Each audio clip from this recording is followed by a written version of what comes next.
नमस्ते। Hindi tutorial classes में आप सभी का स्वागत है।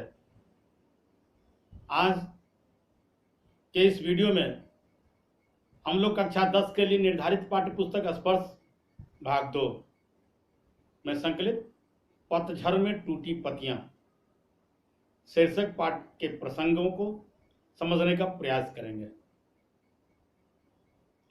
पतझड़ में टूटी पत्तियां इस पाठ में गिन्नी का सोना और झेन की देन दो प्रसंग हैं। प्रस्तुत दोनों ही प्रसंगों में पाठकों के लिए थोड़ा कहा गया है, पर पाठकों से अधिक समझने की अपेक्षा की गई है।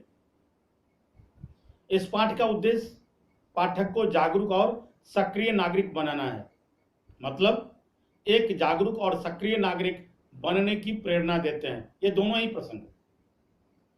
पहले प्रसंग गिनी का सोना में ऐसे लोगों से परिचय कराने की कोशिश की गई है जो इस दुनिया को जीने के लायक अथवा रहने के योग्य बनाए हुए हैं।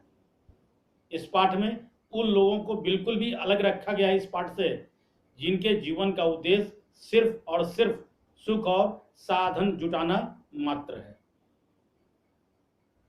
इस प्रसंग में इसके लेखक रविंद्र केलेकर बताते हैं कि शुद्ध सोना और गिनी का सोना दोनों अलग हैं। शुद्ध सोना अर्थात ऐसा सोना जिसमें कोई मिलावट नहीं होता। शुद्ध सोने को ही गांव के लोग प्रायः असरफी के नाम से भी जानते हैं, जबकि गिनी के सोने में थोड़ा सा तांबा मिलाया जाता है।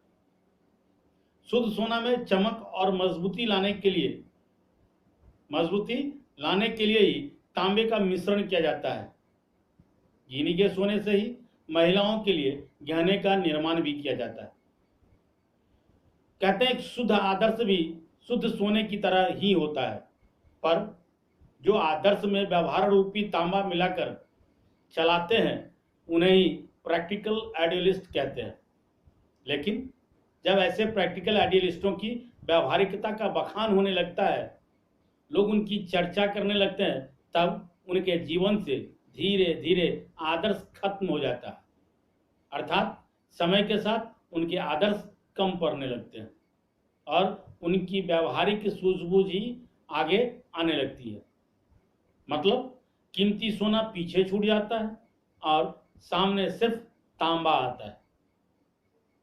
गांधी जी प्रैक्टिकल आइडियलिस्ट के सबसे अच्छे उदाहरण हैं। शायद इन्हीं वजहों से लोग आज भी उन्हें प्रैक्टिकल आइडियलिस्ट मानते हैं। वे आदर्श और व्यावहारिकता दोनों के महत्व को जानते थे। गांधी जी कभी आदर्श को व्यावहारिकता के स्तर पर नहीं आने दिया, बल्कि व्यावहारिकता को ही आदर्श के स्तर पर ले गए। शायद इसीलिए वे अपने विलक्षण आदर्श को चला सके।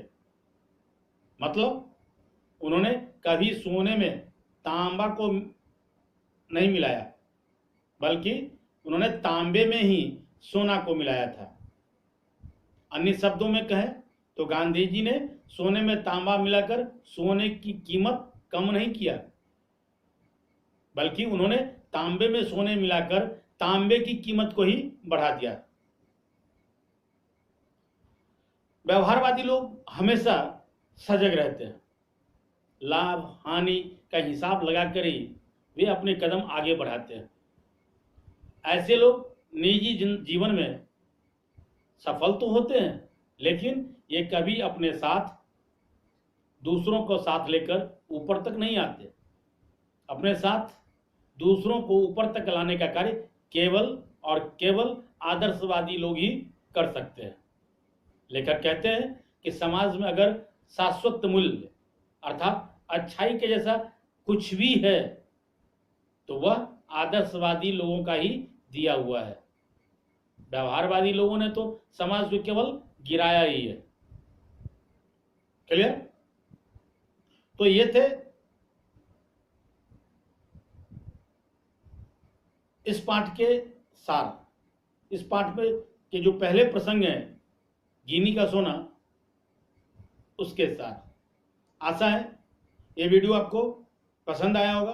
वीडियो पसंद आया हो तो इसे आप लाइक करें, इसे अपने मित्रों तक शेयर करें, और अगर अभी तक अपने चैनल को सब्सक्राइब नहीं किया है तो चैनल को सब्सक्राइब करें, बेल आइकन जरूर दबाएं ताकि समय से नई वीडियो का नोटिफिकेशन सबसे पहले आपको मिले।